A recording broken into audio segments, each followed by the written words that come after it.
আমি শুভেন্দু অধিকারী ঈশ্বরের নামে শপথ করিতেছি যে বিধি দ্বারা স্থাপিত ভারতের সংবিধানের প্রতি আমি অকৃত্রিম నిష్ఠా ও আনুগত্য పోషణ করিব। Hello years. పశ్చిమ బెంగాల్లో బీజేపీ ప్రభుత్వం కొలువుదీరింది. రాష్ట్ర 9వ ముఖ్యమంత్రిగా సువేందు అధికారి ప్రమాణ స్వీకారం చేశారు. కోల్కతాలోని బ్రిగేడ్ పరేడ్ గ్రౌండ్స్లో జరిగిన ఈ కార్యక్రమానికి ప్రధాని నరేంద్ర మోడీ, కేంద్ర హోంమంత్రి అమిత్ షా, ఏపీ సీఎం నారా చంద్రబాబు నాయుడుతో పాటు ఇతర రాష్ట్రాల సీఎంలు, కేంద్ర మంత్రులు హాజరయ్యారు. పశ్చిమ బెంగాల్లో బీజేపీ తొలిసారిగా అధికారాన్ని చేపట్టింది. అయితే బీజేపీ అధికారంలోకి రావడానికి సువేందు అధికారి పాత్ర అత్యంత కీలకమని చెప్పవచ్చు. అంతేకాదు, మమతా బెనర్జీని ఢీకొట్టి వరుసగా 2 సార్లు ఆమెను ఓడించిన నేతగా కూడా పేరు తెచ్చుకున్నారు. ఇటీవల జరిగిన పశ్చిమ బెంగాల్ ఎన్నికల్లోనూ 2021లోనూ మమతా బెనర్జీని వరుసగా 2 సార్లు ఓడించారు. తద్వారా జాయింట్ కిల్లర్గా పేరు తెచ్చుకున్నారు. ఆ క్రమంలో బెంగాల్ రాజకీయాల్లో కీలక నేతగా మారారు. ఒకప్పుడు టీఎంసీలో దీదీ తర్వాత నేతగా పేరుగాంచిన సువేందు అధికారి ఇప్పుడు బెంగాల్ సీఎం అయ్యారు. 294 స్థానాలు ఉన్న పశ్చిమ బెంగాల్లో ఇటీవల జరిగిన ఎన్నికల్లో బీజేపీ 207 సీట్లు సాధించింది. తొలిసారిగా అధికారంలోకి వచ్చింది. దీంతో 2011 నుంచి బెంగాల్లో 15 ఏళ్లుగా ముఖ్యమంత్రిగా ఉన్న మమతా బెనర్జీ పాలనకు తెరపడింది. యూపీకి యోగి ఆదిత్యనాథ్ పేరు ఎలా చెప్తారో పశ్చిమ బెంగాల్కు సువేందు అధికారి పేరు కూడా అలానే చెప్తారు. ఈ నేపథ్యంలో సువేందు అధికారి గురించి కొన్ని అంశాలు తెలుసుకుందాం. సువేందు అధికారి 1970 డిసెంబర్ 15న పశ్చిమ బెంగాల్లోని తూర్పు మిడ్నాపూర్ ప్రాంతంలోని పూర్బా మోదినీపూర్ జిల్లాలో జన్మించారు. తండ్రి పేరు శిశిర్ అధికారి కాగా తల్లి పేరు గాయత్రి అధికారి. శిశిర్ అధికారి పశ్చిమ బెంగాల్లో కీలకమైన రాజకీయ నాయకుల్లో ఒకరు. ఈయన గతంలో లోక్సభ సభ్యుడిగా, కేంద్ర మంత్రిగా సేవలందించారు కూడా. ఇక తల్లి గాయత్రి ప్రజల్లో పెద్దగా కనిపించకపోయినా ఆ కుటుంబానికి ఆమెనే వెన్నుముక అని చెప్తారు. రాజకీయాలకు దూరంగానే ఉన్నా సహాయక కార్యక్రమాల్లో ముందుంటారని స్థానికులు చెబుతుంటారు. ఇక సువేందు అధికారి స్థానికంగానే డిగ్రీ వరకు చదివారు. నేతాజీ సుభాష్ చంద్రబోస్ ఓపెన్ యూనివర్సిటీ నుంచి మాస్టర్స్ డిగ్రీ పూర్తి చేశారు. కాలేజీలో చదువుతున్న టైంలోనే సామాజిక కార్యక్రమాల్లో చురుగ్గా పాల్గొనేవారు. సువేందు అధికారి కుటుంబం మొత్తం రాజకీయాల్లోనే ఉండటంతో చాలా మంది సువేందు అధికారి ఫ్యామిలీ గురించి చెప్పాల్సి వచ్చినప్పుడు నందిగం పొలిటికల్ డైనెస్టీ అని చెప్తారు. అంటే ఆ ప్రాంతంలో సువేందు అధికారి ఫ్యామిలీ ఎంతలా పాతుకుపోయిందో మనం అర్థం చేసుకోవచ్చు. ఇక సువేందు అధికారికి 2 బ్రదర్స్ ఉన్నారు. వారిలో దివ్యేందు అధికారి 2019లో తుమ్ముక్ సెగ్మెంట్ నుంచి ఎంపీగా గెలిచారు. మరో తమ్ముడు సామేందు అధికారి కాంతి మున్సిపల్ కార్పొరేషన్ మేయర్గా చేశారు. ప్రస్తుతం ఆయన ఎంపీ కూడా. ఈ కుటుంబం మొత్తం కాంతి, నందిగ్రామ్, తూర్పు మిడ్నాపూర్ ప్రాంతాల్లో బలమైన ప్రభావం కలిగి ఉందని చెప్తారు. ఇక సువేందు అధికారి పొలిటికల్ కెరీర్ విషయానికి వస్తే తన రాజకీయ జీవితం కాంగ్రెస్తో మొదలైందని చెప్పవచ్చు. కాలేజీలో చదువుతున్న టైంలో కాంగ్రెస్ అనుబంధ విద్యార్థి సంఘాలకు ప్రాతినిధ్యం వహించేవారు. తండ్రి ప్రోత్సాహంతో ప్రత్యక్ష రాజకీయాల్లోకి వచ్చారు. అయితే ఆ కుటుంబానికి ఉన్న రాజకీయ నేపథ్యం చూసి చాలా మంది డైరెక్ట్గా ఎమ్మెల్యే టికెట్ తీసుకోవాలని సువేందు అధికారికి చెప్పారట. కానీ తనను తాను నిరూపించుకోవాలనే ఉద్దేశంతో 1995లో కాంతి మున్సిపల్ కార్పొరేషన్ నుంచి కార్పొరేటర్గా పోటీ చేశారు. తొలి ప్రయత్నంలోనే గెలిచారు. 2006 వరకు అంటే 2 సార్లు పోటీ చేసి గెలిచారు. రెండోసారి గెలిచినప్పుడు కాంతి మున్సిపల్ కార్పొరేషన్కి మేయర్గా చేశారు. అప్పటికి పశ్చిమ బెంగాల్లో వామపక్షాల ప్రభావం తీవ్రంగా ఉండేది. వేరే పార్టీకి అవకాశం ఉండేది కాదు కూడా. ఒకవేళ వేరే పార్టీలు ఉన్నప్పటికీ ద్వితీయ స్థానం కోసం లేదా తృతీయ స్థానం కోసం మాత్రమే పోటీ పడాల్సి వచ్చేది. జ్యోతి బసు, బుద్ధదేవ్ భట్టాచార్య గారు లాంటి వాళ్ళు దిగ్గజ నేతలుగా ఆ రాష్ట్రాన్ని దశాబ్దాల పాటు పాలించారు. అయితే వామపక్ష ప్రభుత్వ విధానాలను వ్యతిరేకించిన సువేందు అధికారి కుటుంబం అదే సమయంలో కాంగ్రెస్ పార్టీతోనూ విభేదించింది. 1999లో కాంగ్రెస్ పార్టీని వీడి ఆ కుటుంబం మొత్తం టీఎంసీలో చేరింది. ఇక సువేందు అధికారి టీఎంసీలో చేరిన తర్వాత తన కుటుంబ అండతో ఈస్ట్ మిడ్నాపూర్ ప్రాంతంతో పాటు పలు ప్రాంతాల్లో టీఎంసీ తొందరగా ఎదిగింది. ఇక ఆ తర్వాత పశ్చిమ బెంగాల్లో జరుగుతున్న వరుస ఎన్నికల్లో తృణమూల్ కాంగ్రెస్ అత్యధిక సీట్లు గెలుచుకునేందుకు కూడా సువేందు అధికారి కుటుంబం సపోర్టు చేసిందని చెప్తారు. ర్యాలీలు, ఉద్యమాలు, క్యాడర్ నిర్మాణంలోనూ చురుగ్గా వ్యవహరించిందట. ఆ క్రమంలోనే సువేందు అధికారి టీఎంసీ పార్టీలో అంచెలంచెలుగా ఎదిగారు. పార్టీ కార్యదర్శి స్థానం నుంచి పార్టీ ప్రధాన కార్యదర్శి వరకు ఎదిగిన తర్వాత దీదీకి రైట్ హ్యాండ్గా మారారు. పార్టీ తీసుకునే కీలక నిర్ణయాల వెనుక సువేందు అధికారి ప్రభావం ఖచ్చితంగా ఉండేదని చెప్తారు. ఇక 2006లో సౌత్ కాంతి అసెంబ్లీ సెగ్మెంట్ నుంచి పోటీ చేసి గెలిచారు. ఆ సమయంలోనే సువేందు అధికారి రాజకీయంగా ఎదిగేందుకు ఒక కీలకమైన అంశం ప్రభావితం చేసింది. 2007లో నందిగ్రామ్ పరిధిలోని సింగూర్లో టాటా కంపెనీ నానో కార్ల ఫ్యాక్టరీ ఏర్పాటుకు ముందుకొచ్చింది. ఆ కంపెనీతో పాటు ఇండోనేషియాకు చెందిన సలీం గ్రూప్ కూడా రసాయన సెజ్ ఏర్పాటుకు ఆనాటి ప్రభుత్వం అనుమతినిచ్చింది. ఈ 2 పరిశ్రమల ఏర్పాటుకు వేల ఎకరాల భూములు కేటాయించింది కూడా. ఇందుకు సంబంధించి నోటిఫికేషన్ కూడా జారీ చేసింది. అయితే ఈ భూసేకరణకు వ్యతిరేకంగా తృణమూల్ కాంగ్రెస్ పార్టీ తీవ్ర స్థాయిలో ఆందోళనలు చేపట్టింది. తొలినాళ్లలో ఈ ఆందోళనలపై ఆనాటి వామపక్ష ప్రభుత్వం ఉక్కుపాదం మోపింది. అయినా ఆందోళనలు ఆగకపోగా క్రమంగా విస్తరించాయి. ఈ క్రమంలోనే హింసాత్మక ఘటనలు జరిగాయి. అయినా సువేందు అధికారి మాత్రం వెనక్కి తగ్గలేదు. 2007 మార్చి 14న ఈ ఆందోళనలు తీవ్ర రూపం దాల్చడంతో పాటు హింసాత్మకంగా మారడంతో పోలీసు కాల్పులు జరిగాయి. ఈ పోలీసు కాల్పుల్లో 14 మంది కన్నుమూయటం దేశవ్యాప్తంగా సంచలనమైంది. ఈ క్రమంలోనే ఆనాటి వామపక్ష ప్రభుత్వంపై తీవ్ర వ్యతిరేకత వచ్చింది. తాము బీడు భూములనే కేటాయించామని ఆనాటి వామపక్ష ప్రభుత్వం చెప్పినప్పటికీ సారవంతమైన భూమిని పరిశ్రమలు కేటాయించుతున్నారని చెబుతూ టీఎంసీ ఆందోళన చేపట్టింది. ఇక 14 మంది చనిపోయిన తర్వాత దేశవ్యాప్తంగా సువేందు అధికారి నేతృత్వంలో జరుగుతున్న ఆందోళనలకు మద్దతు లభించింది. దీంతో ఈ ఆందోళనలు రాష్ట్ర వ్యాప్తంగా మాత్రమే కాకుండా ఢిల్లీకి కూడా విస్తరించాయి. చివరికి ఆనాటి ప్రభుత్వం వెనక్కి తగ్గింది. ఇక టాటా కంపెనీ కూడా తాము నందిగ్రామ్లో అంటే సింగూరులో కార్ల ఫ్యాక్టరీ పెట్టడం లేదని ప్రకటించింది. సలీం గ్రూప్ కూడా వెనక్కి తగ్గింది. దీన్ని ప్రజా విజయంగా టీఎంసీ పార్టీ అభివర్ణించి సంబరాలు చేసింది. అయితే ఇందులో అనేక కోణాలు, భిన్న వాదనలు కూడా ఉన్నాయి.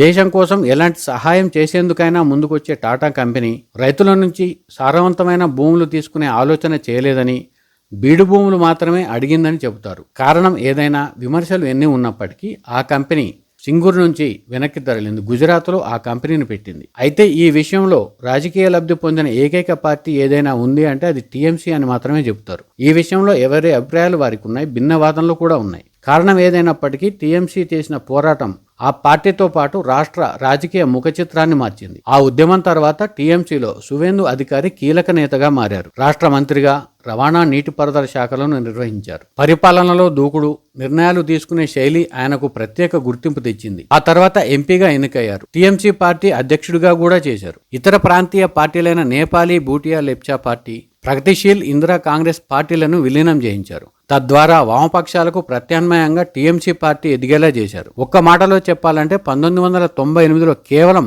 8 ఎమ్మెల్యే సీట్లు గెలుచుకున్న టీఎంసీ పార్టీ 2001లో 60 సీట్లు గెలిచింది. 2011 నాటికి అధికారం సాధించే దిశగా వచ్చింది. అయితే దీంట్లో నందిగ్రామ్లో జరిగిన పోరాటం ముఖ్యమైన పాత్ర పోషించిందని చెప్తారు. 2011లో మమతా బెనర్జీ తొలిసారిగా పశ్చిమ బెంగాల్ సీఎం అయ్యారు. ఇక అంతవరకు బాగానే ఉన్న 2014 తర్వాత టీఎంసీలో చోటు చేసుకున్న పరిణామాలతో సువేందు అధికారికి పార్టీలో ప్రాధాన్యం తగ్గింది. మమతా బెనర్జీ మేనల్లుడు పార్టీలోకి రావడమే ఇందుకు కారణమని చెప్తారు. ఆ సమయానికి పశ్చిమ బెంగాల్ ప్రభుత్వంలో మమతా బెనర్జీ మేనల్లుడు ఏది చెప్తే అదే నడిచేదనే అపవాదు కూడా ఉంది. ఒక్క మాటలో చెప్పాలంటే మమతా బెనర్జీ మేనల్లుడే షాడో సీఎం అయ్యారని కూడా చెప్తారు. ఇక సువేందు అధికారికి గతంలో కేటాయించిన ఛాంబర్ను ఆయనకు చెప్పకుండానే మార్చారట మమతా బెనర్జీ. ఇవే కాదు, పార్టీ విధానపరమైన సమావేశాల్లోనూ సువేందు అధికారికి ప్రాధాన్యం తగ్గించారు. ఇక సువేందు అధికారి సొంత నియోజకవర్గమైన నందిగ్రామ్లో తనకు తెలియకుండానే మమతా బెనర్జీ తరచూ జోక్యం చేసుకోవడం, తన వర్గాన్ని పెంచుకునేందుకు యత్నించడం కూడా సువేందు అధికారికి నచ్చలేదు. అంతేకాకుండా ఆ సమయంలో మరికొన్ని వివాదాలు కూడా తలెత్తాయి. బంగ్లాదేశ్ నుంచి పశ్చిమ బెంగాల్కు జరుగుతున్న అక్రమ చొరబాట్లను వ్యతిరేకించారు సువేందు అధికారి.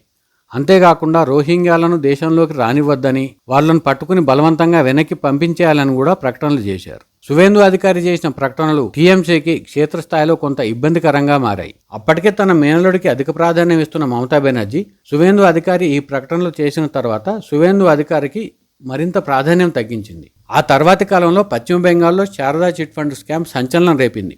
ఈ కేసులో సిబిఐ నుంచి నోటీసులు అందుకున్నారు సువేందు అధికారి.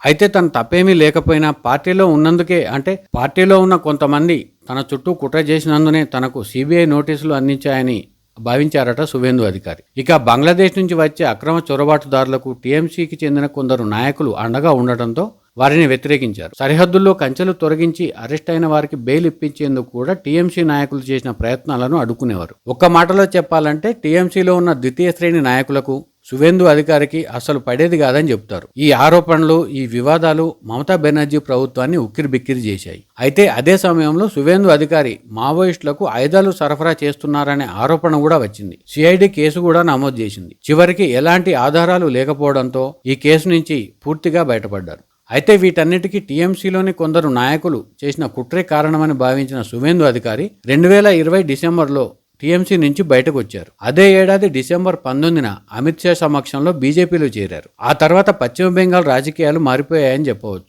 అయితే సువేందు అధికారి టీఎంసీ నుంచి బయటకు వచ్చిన తర్వాత ఆయనను నందిగ్రామ్లోనే ఓడించాలన్న ఉద్దేశంతో 2021 అసెంబ్లీ ఎన్నికల్లో మమతా బెనర్జీ సువేందు అధికారి ప్రాతినిధ్యం వహిస్తున్న నందిగ్రామ్ నుంచి పోటీ చేశారు. అయితే వీరిద్దరూ పోటీ పడటం దేశవ్యాప్తంగా ఆసక్తి రేపింది. ఈ ఎన్నికల్లో 1956 ఓట్ల తేడాతో మమతా బెనర్జీని ఓడించి సంచలన విజయం నమోదు చేశారు సువేందు అధికారి. ఈ అంశం కూడా దేశవ్యాప్తంగా సంచలనమైంది.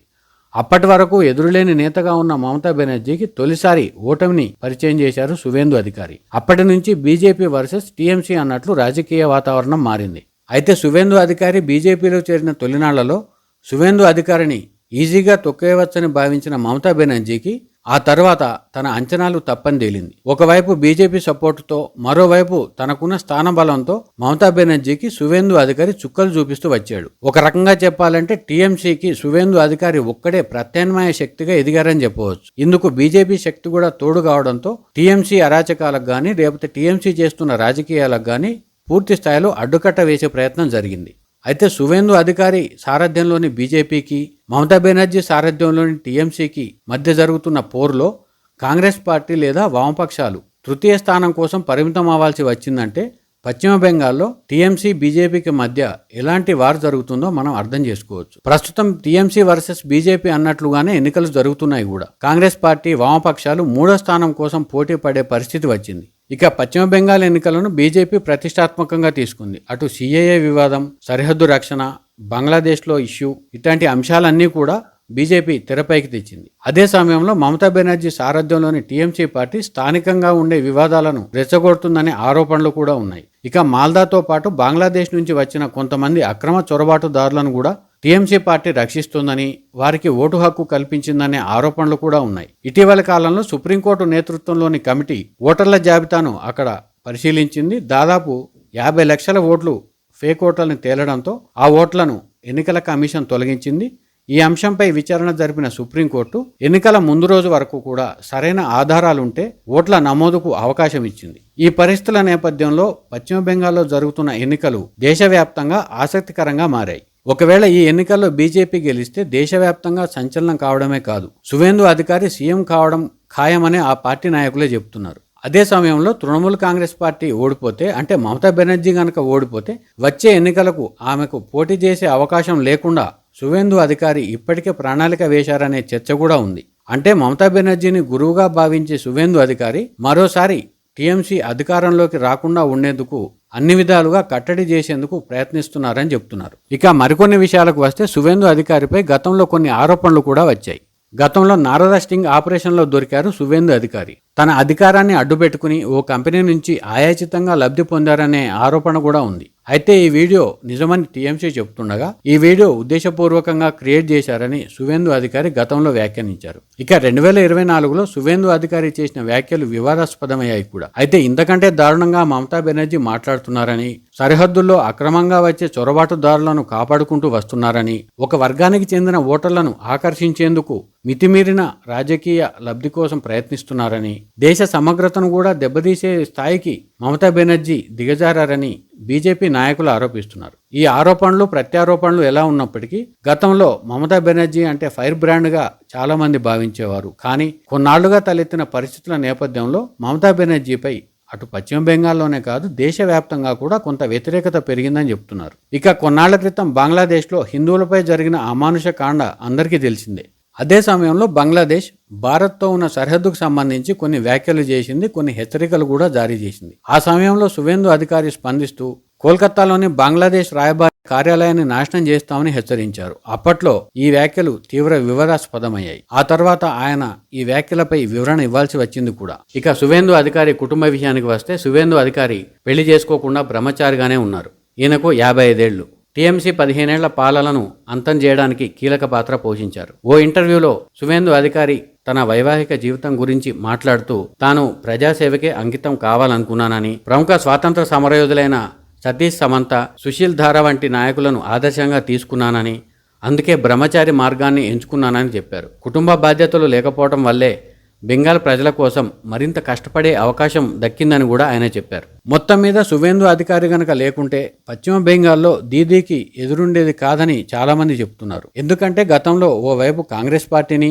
మరోవైపు వామపక్షాలను ఒకటేసారి దెబ్బతీసి తాను అధికారంలోకి వచ్చింది మమతా బెనర్జీ. అయితే టీఎంసీలో సుదీర్ఘ కాలం పాటు ఉండి మమతా బెనర్జీ వ్యూహాలన్నీ తెలిసిన సువేందు అధికారి ప్రస్తుతం బీజేపీలో ఉండటంతో బీజేపీ కూడా టీఎంసీ కట్టడికి వ్యూహం రచించిందని చెబుతున్నారు. ఇక పశ్చిమ బెంగాల్ తొలి బీజేపీ సీఎంగా ప్రమాణ స్వీకారం చేసిన సువేందు అధికారి పశ్చిమ బెంగాల్కు మంచి పరిపాలన అందించాలని, రాష్ట్రాన్ని అభివృద్ధి చేయాలని, అదే సమయంలో శాంతి భద్రతలు కాపాడేందుకు మరింత ప్రాధాన్యం ఇవ్వాలని కోరుకున్నాం. ఇవి పశ్చిమ బెంగాల్ సీఎం సువేందు అధికారికి సంబంధించిన అంశాలు.